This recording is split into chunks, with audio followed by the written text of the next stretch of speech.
So today it's an introduction, and what we're going to do is map the field of the sociology of consumption. So we're going to map where those different approaches are to try and come up with some kind of area for what the sociology of consumption is. But of course, how we map them is it can be very contested. Nothing is set in stone. People dispute what counts as the sociology of consumption.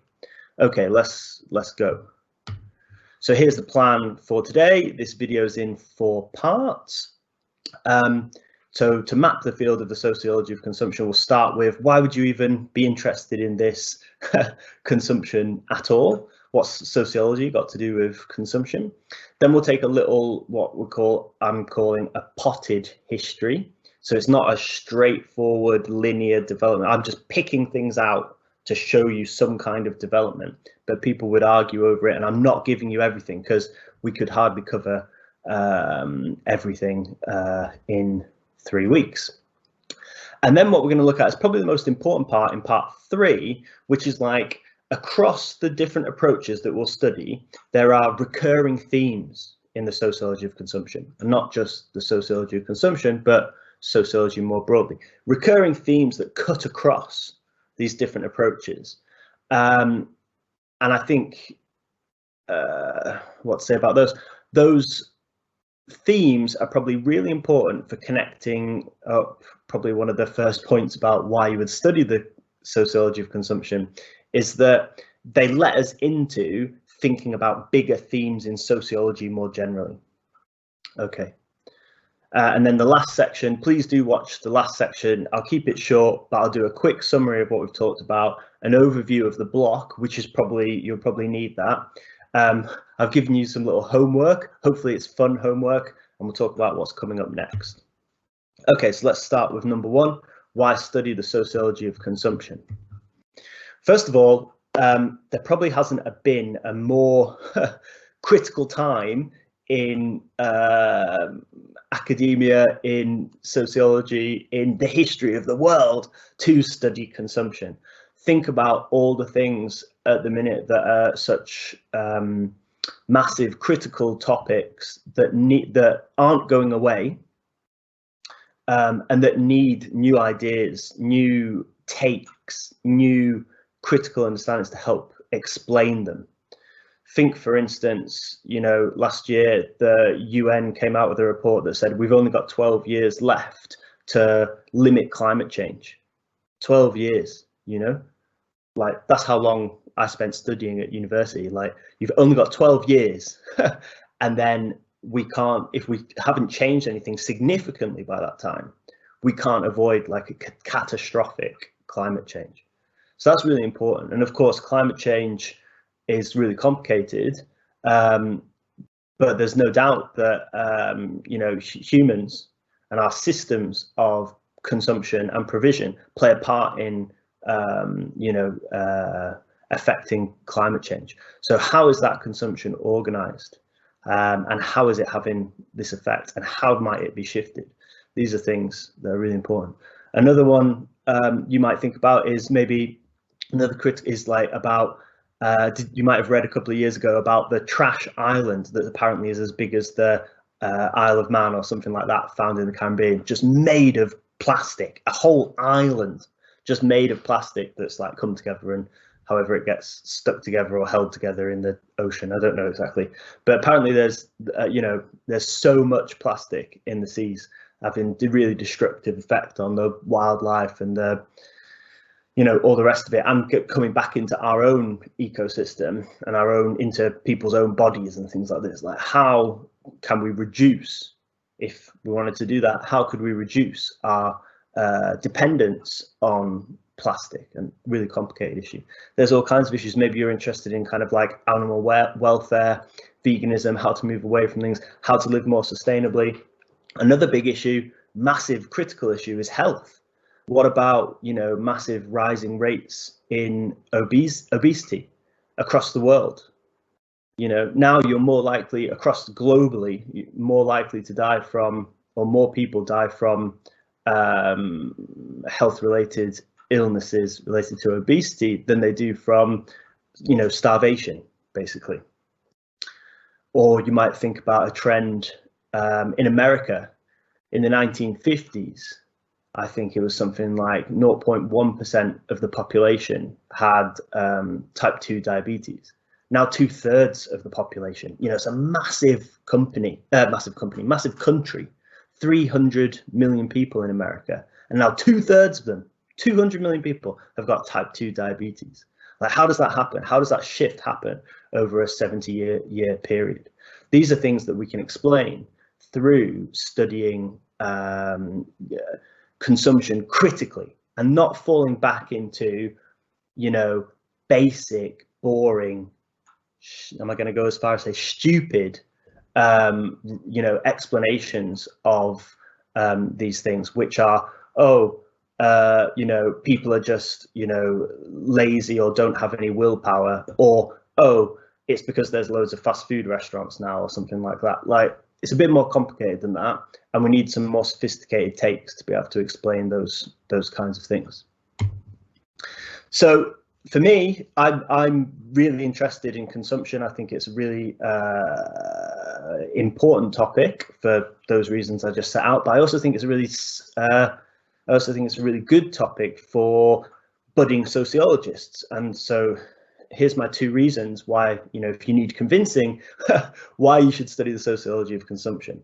So the first one is that, you know, there's really important societal challenges out there, and they need our concepts. They need our sociological concepts, really, so that they stop messing about with stupid personal responsibility or some kind of, like, you know, lame policy intervention from government which doesn't change anything, you know, taxes or something like that. That's not how consumption works.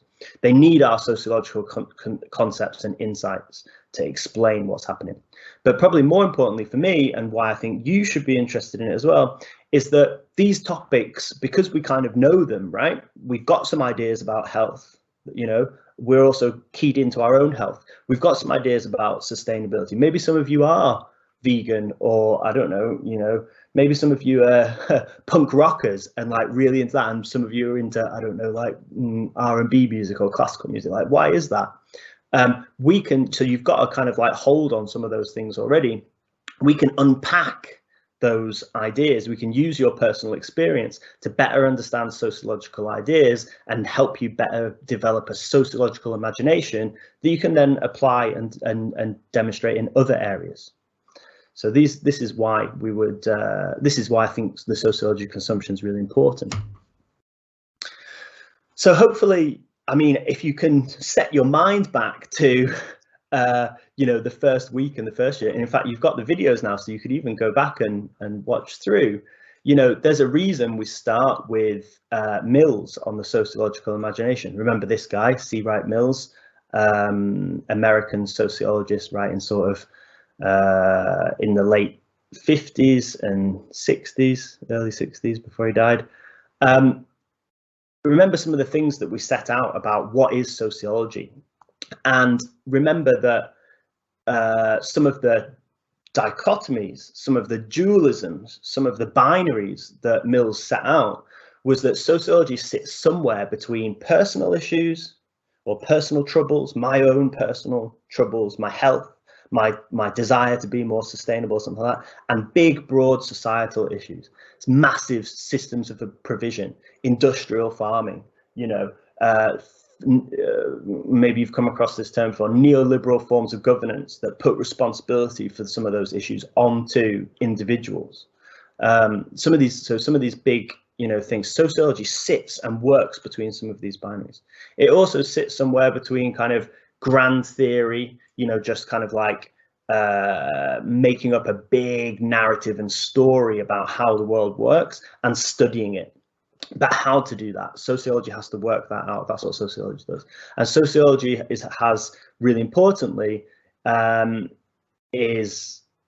the history to bear on the present, or at least works between history and the present. And there's issues and questions about how to do that. So remember, Mills came up with these three tendencies in sociology that we came up with at the end of that first lecture, all the way back in October. But they run through the three tendencies in sociology. Mills says this is what sociologists do today, writing in the 60s. And they run through our 3 approaches that we're going to come to in this block on consumption. So one is this having a big grand narrative, a big theory of history. And we'll come to that when we study our neo-Marxists in the next lecture. Then he says the other way to go is to have, not have big theory, but have really close empirical studies of the present. How do people consume now? Why do people consume in different ways? What different groups consume different things? Empirically find that out, without that big history and story that gets there. And then, he said a third tendency is to try and come up with a more abstract concept or an abstract understanding of the nature of human beings and society. He says that's what other people do.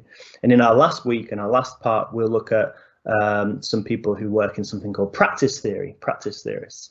And I argue that this is, or I'm going to show you that this is a particular way of thinking about how human beings are in society, and that this might let us into a different way of thinking about consumption. So no Slido yet, but what I would really like you to do, and this is going to be really important exercise, because I'd like you to either on a piece of paper that you can keep by next to you while you study this block, or in your notes, whatever it is, but something that you're gonna keep.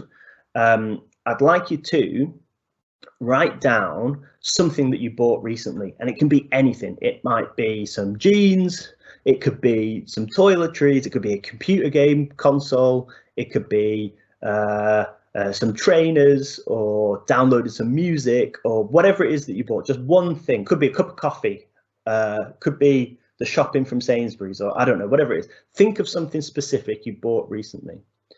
And then what I'd like you to do is write it down, and then think to yourself, write down, why did you buy it?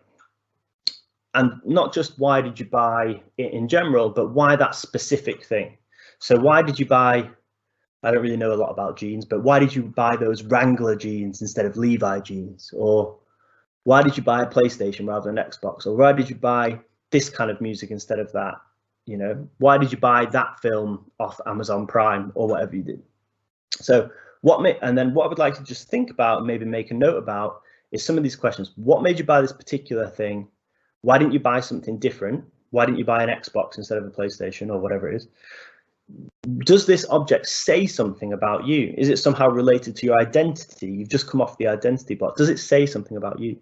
Does it fit with your lifestyle somehow? And then the last one, really important, is do you know how or where it was made? Do you know where your jeans were made?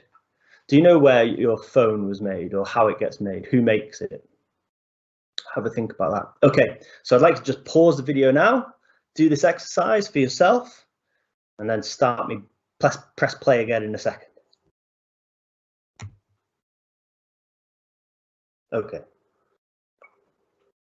So hopefully you've done that exercise. The next thing that I just want to say to you is that this block is based on a chapter that I've written for, I can't even remember what it's for now, the Cambridge Handbook of Sociology or something like that. So I've written this block almost as a chapter. Well, as a chapter, you could go and read it, and you should. I'm imploring you. I'm saying this isn't the required reading for this week. The required reading is on McDonaldization. We'll get to that for the next lecture. But I would really recommend, this block is based on this chapter that I've written. In the chapter, I bring out 4, I told you there's more issues. There's 4 themes or stages, or whatever you want to call them. We're only looking at 3 of them. So you can ignore the one on Bourdieu, for example. Bourdieu is a bit hard. I know you did a bit in identity, but Bourdieu is a bit hard. So for now, we leave Bourdieu mostly. And we look at the 3 that we're going to study now. But basically, everything that I'm going to try and explain to you, everything that I'm going to try and teach you in this block is in this chapter. It's really easily written. I wrote it like an essay, so it should make complete sense, especially if you watch the lectures. And it's really going to help you see the moves in this discipline. So please, please, please read this, read this chapter. You can even read it in bits as you go along, but it's going to be a massive help for you. I really recommend you read this. I've literally written the textbook for you, for all those of you that always ask for a textbook. Here it is. Okay, so a couple of things we need to know before we move on to our proper potted history is that actually until the 20th century, until the 1900s, social science paid basically no attention to the detail of how we consume. So social sciences, as they were then, probably not called that then, weren't interested in. They didn't focus on consumption behavior, partly because it hadn't emerged in the same phenomenon as we might recognize it today, and maybe when it first started getting I guess big in the first and then after the Second World Wars. So it wasn't a kind of object of study and interest either, but also people just weren't interested in it.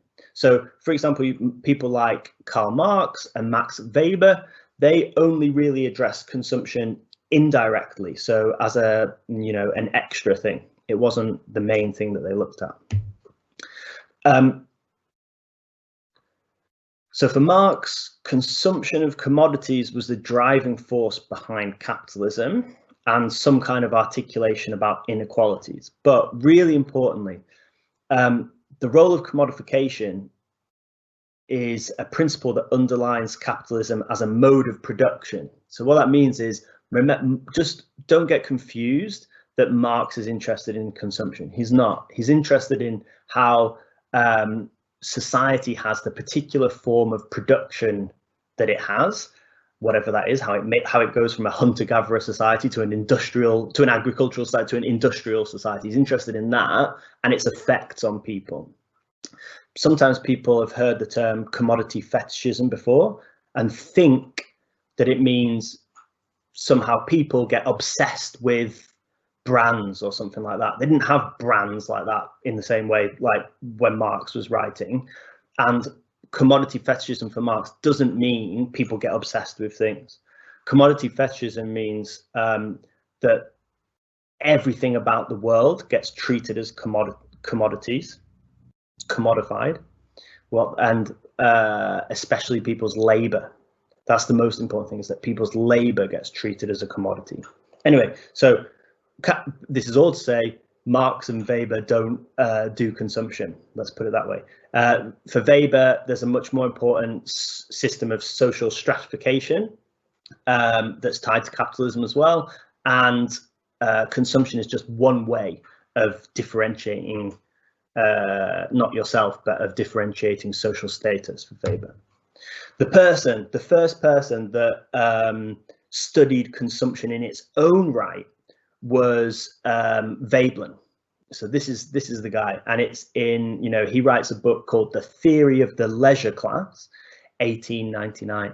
And what the Theory of the Leisure Class is it's a book, for the first time in, if you like, in history, because all of the, if you like, the poor who have previously been working in the fields now come into the cities to work in the factories. I mean, that's a blunt way to put it, but they come into, now the rich, because they're in the cities, in the emerging metropolises, they come into close contact with the poor.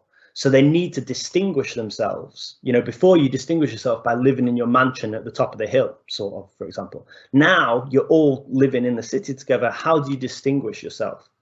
Well, you distinguish yourself, first of all, by not working. So you become the leisure class. You just have holidays, you don't work, you don't work in the factory, you have work. And then you distinguish yourself by the things that you consume, the clothes, the food, etc., etc. And what Veblen works out in this long essay in this book is that there's a relationship, right? So people, the poor, if you like, are always trying to aspire to consume in the same way that the rich do.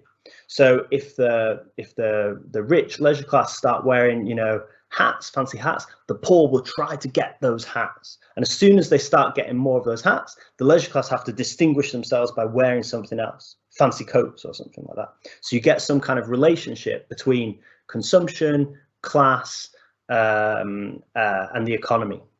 So I'm going to stop here for this first part of the video, but what I'd really like you to do, and I'll put the links here on the slide, but I'll put it in the video as well, is watch the first 7 minutes of this video, which is from my favorite. We'll get a couple of videos from this guy, my friend from Wisecrack, Jared, who gives us a really great video on this term, conspicuous consumption. Yeah, I need to stand out with my consumption, my fancy hat or my fancy coat, to distinguish myself. I need people to see it, conspicuous consumption.